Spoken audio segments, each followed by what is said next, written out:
Just 3 days to the New Hampshire primary as the race to the White House gets even rougher.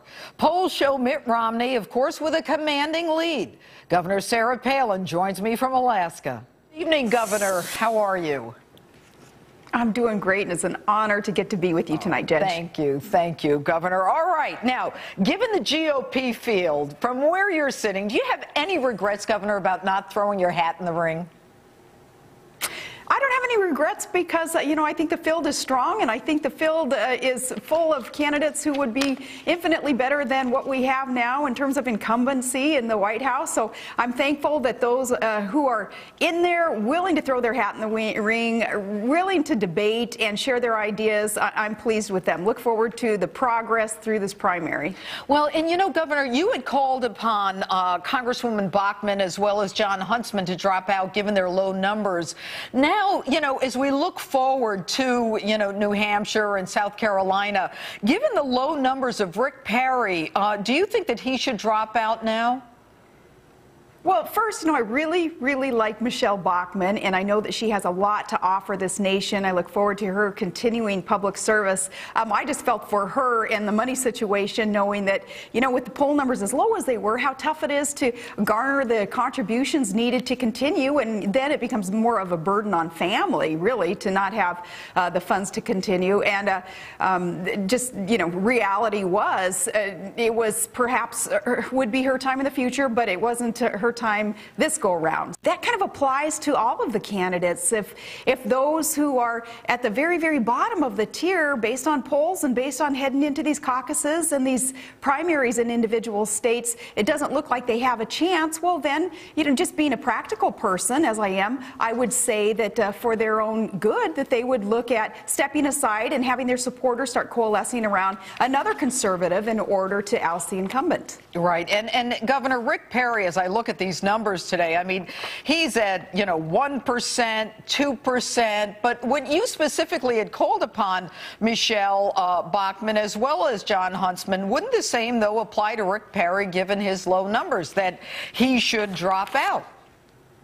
Well, I beg to differ in saying that I called upon them to drop out. I was asked my opinion about, what I thought of their chances and perhaps what they should do. But with Rick Perry, yeah, maybe in New Hampshire there, where it's a little bit more center-left than some of the future states that he'll be facing, maybe his poll numbers are very low there, but he'll head into South Carolina right after that, and where I believe he'll do better. So, you never know. You never know. And everything is so volatile, and there is still much influx, and, we'll see.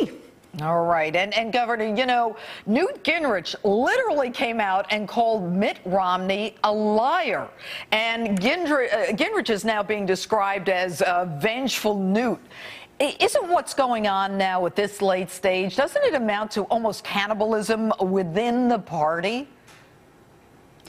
Republicans are known for not being sheeple and not just going along to get along, but really wanting to duke it out in the arena of ideas and healthy debate and contested primaries, and that's good. It's a good process, as opposed to once in a while you see on the Democrat side, you see an anointed one and they go forward and they don't get vetted and they don't have to engage in the strong, aggressive debate that helps people understand who these people are, what their experience is, and what their intentions are in leading the country. So I don't have a problem with aggressive campaigning as long as it's fair campaigning. As for Newt Gingrich, though, he had just come off facing $17 million in negative ads heading into Iowa, and those negative ads were effective in terms of he not being able to have the funds to counter a lot of those ads and get truth out there.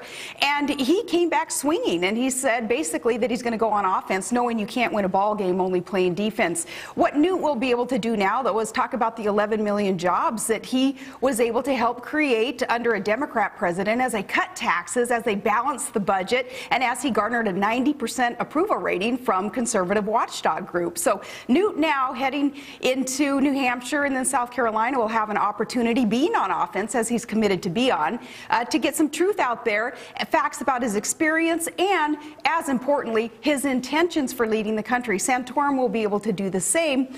Romney, of course, he's going to have his own tactics of campaigning, but it's going to be rough and tumble, as I believe it should be. Well, of course, and you know, when you talk about Mitt Romney, it appears that he is at the head of the pack. And of course, he is not a Tea Party candidate. And yet, Michelle Bachmann, who is out, was clearly a Tea Party candidate.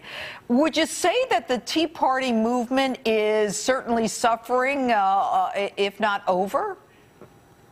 No, I think Michelle Bachmann did not suffer at all being a Tea Party candidate. It's because she had some campaigners around her, some staff members around her who didn't do her justice. And I think she had a kind of an unfair shake with some of the people who were surrounding her early on, and she couldn't recover from some of the things that were done and said. And that's all inside baseball stuff that most Americans, voters, they don't and they shouldn't even care about. But that's my take on what happened to Michelle Bachmann.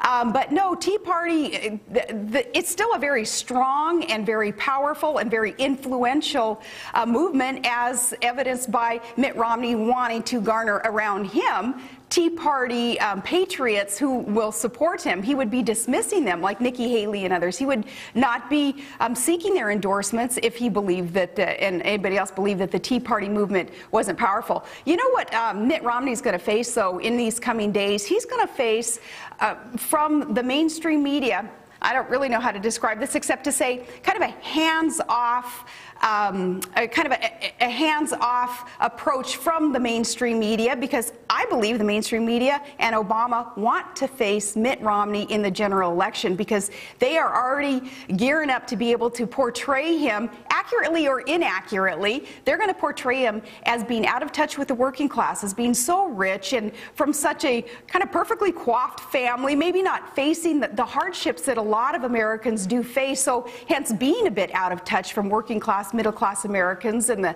the challenges that we all face. They're going to portray him as that, and I believe that they are going to have a hands-off approach to him in the primary and really start beating up even heavier on Newt and on Santorum and all the other candidates in order to, I believe, try to bolster Romney's chances of being the candidate to finally face Obama. But isn't it true, Governor, that most of the surveys that have been done indicate that Mitt Romney would indeed be the strongest Republican candidate against Obama? So that would kind of go against your theory that they want to run against Mitt. I mean, he is certainly, he appeals more to the independents, does he not?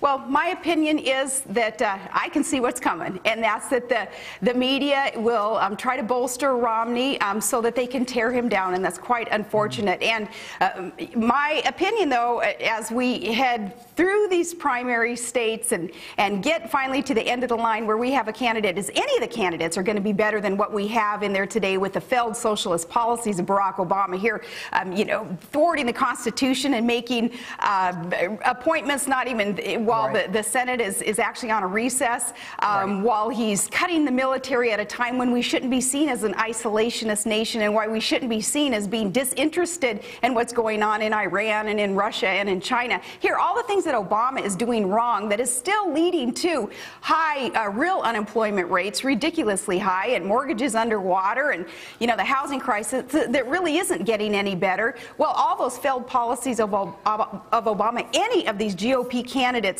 know better how to defend our republic and the free market and free men and women who want opportunity to progress. All right, Governor Palin, it's always good to see you. Thanks for being with us. I had one last question, like, what did Todd get you for Christmas? But I don't know if you have time to answer. Can you say it in one word? He got me an ice auger to be out ice fishing, and that's always been one of my favorite things to do. So happy that he got me that.